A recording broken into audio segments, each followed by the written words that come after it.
It's a beautiful day, isn't it? It is. Perfect for a walk. Let's go to the castle. I meant to stay quiet. That was rule 1 of first contact on Kepler 442c. Observe, record, and never interfere. No emotional projection, no human labels, especially no words like beautiful. Kepler 442c circled a dim red star, casting the planet in endless twilight. Forests shimmered with bioluminescent veins. The air tasted faintly metallic like a coming storm.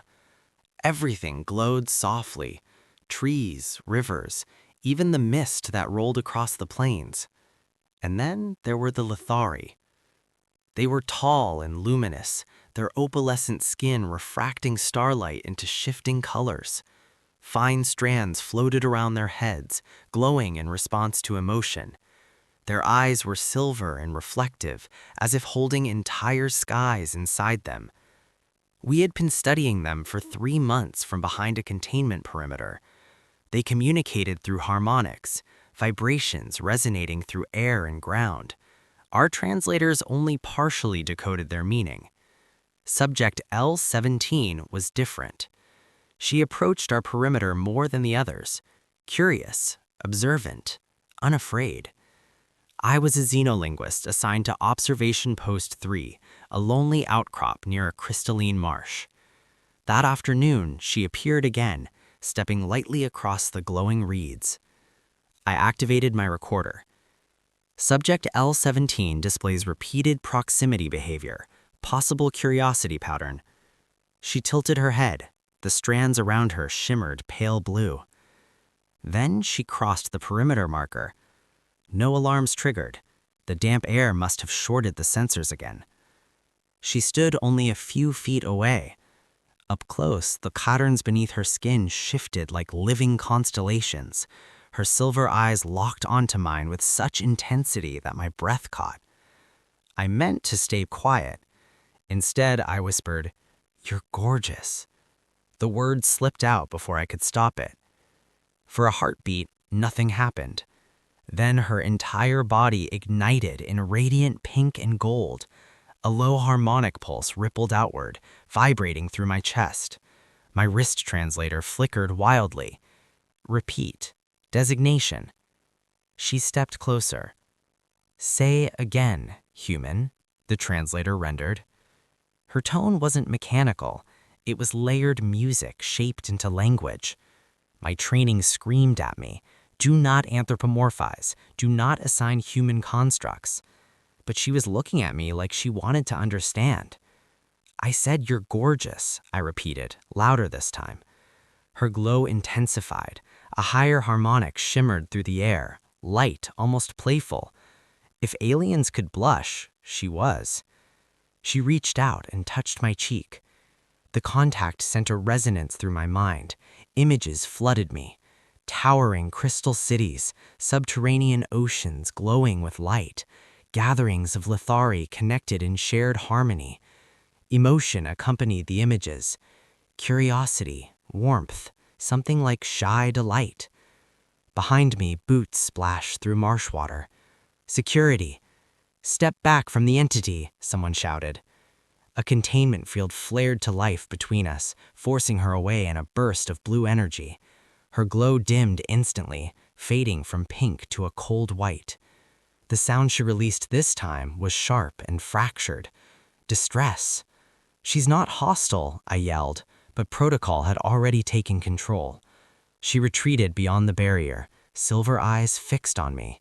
The light around her dimmed before she disappeared into the violet forest. I was confined to quarters for 48 hours. Official charge, emotional contamination of first contact. But when they reviewed the data, something changed. The moment she touched me, planetary sensors recorded a resonance spike unlike anything seen before. The ground itself had vibrated in response. "She reacted to aesthetic affirmation," Dr. Amani said during the review. "That implies self-perception, individual identity. Or worse," the commander argued, manipulation. On the third night, alarms blared across the outpost. Not from intrusion, from resonance. Thousands of harmonic signatures approached the perimeter. I ran to the observation deck. The Lythari stood gathered in the marsh, luminous bodies casting waves of light across the landscape. At their center was L-17. She stepped forward and released a harmonic pulse so powerful every translator activated at once. Gorgeous. The word echoed across our speakers in imperfect but unmistakable English. A stunned silence fell over the base. She moved closer to the barrier, silver light returning to her strands.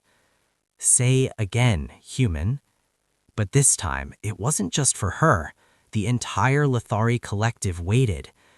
I didn't ask permission. I ran. Security shouted, but no one fired. No one activated the field. I reached the control panel and shut the barrier down. The air hummed as I stepped forward alone. Thousands of silver eyes reflected me back.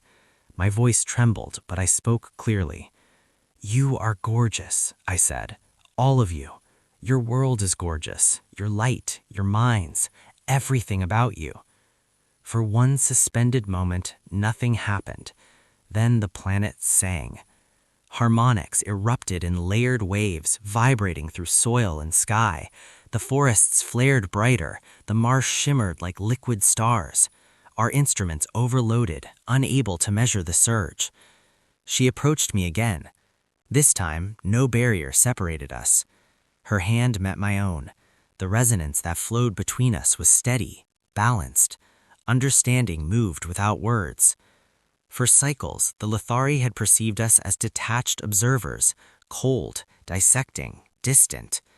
My single human word had introduced something new into their collective consciousness: appreciation, recognition. To be seen, not as a specimen, but as beautiful. Her silver eyes softened. "You see," the translator whispered. "And you feel," I replied. Behind me, weapons lowered. Scientists stood speechless.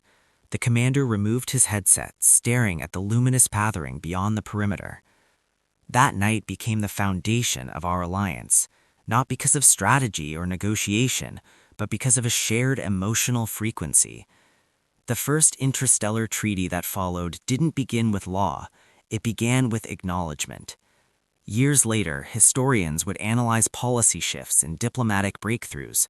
They would credit science and courage, but I would always know the truth.